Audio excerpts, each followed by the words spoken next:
Well, Sandra, we want to bring in Marc Thiessen. He's a former speechwriter for President George W. Bush. He's also a Fox News contributor. Marc, it is fantastic to see you as always. President Biden has repeatedly said he believes white supremacy is a bigger threat to Americans than ISIS. Take a listen. Stand up against the poison of white supremacy, as I did my inaugural address, to single out as the most dangerous terrorist threat to our homeland is white supremacy.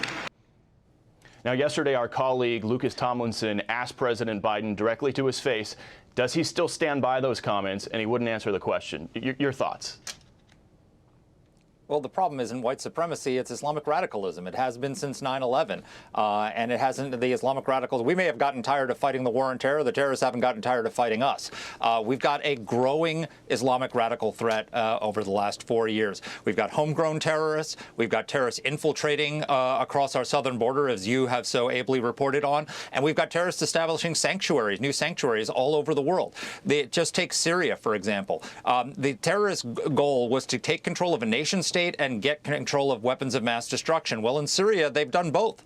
You've got a ISIS-backed terrorist named Jalani, who was radicalized by the 9/11 attacks to go to Iraq and fight the Americans. He had a $10 million bounty on his head until a few weeks ago. Now he's the head of Syria, and he's taken over a country that used chemical weapons against its own people. That is a dangerous and toxic combination. Or take Afghanistan, where Biden withdrew. Remember after the Abbey Gate bombing when he said, this is a quote, he said, "We will not forgive, we will not forget, we will hunt you down and make you pay." Well, it's 3 years later. He's about to leave the presidency. He hasn't made anybody pay. He hasn't hunted anybody down. Nobody's paid a price for the Abbey Gate bombing. Why is that? Because we don't have intelligence on the ground in Afghanistan to find out where the terrorists are. So we can't find the people who were responsible for the Abbey Gate bombing because Biden pulled everybody out. Donald Trump said he would have left troops there and kept Bagram Air Base. So we would have still had intelligence networks. We would have still had a counterterrorism capability on the ground. So this administration has been an absolute disaster when it comes to counterterrorism.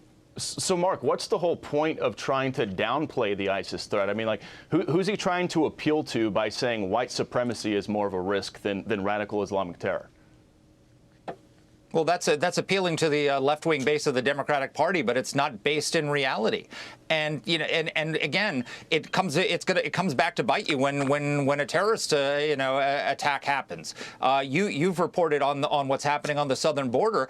The Biden administration, with the Inspector General report in 2022, came out and said that the Afghan refugees that they brought in, they allowed hundreds of people to come in who were not vetted through the DoD database, and they later, after they came into the United States, they found that they had derogatory information on them, including fingerprints on IEDs found in Afghanistan. Hundreds of these people. And they were led into the United States, and we haven't been able to find them. We've got hundreds of people who've come over across the southern border. We got gotaways. How many terrorists have been led into this country because of Biden's open border policies? It's a debacle.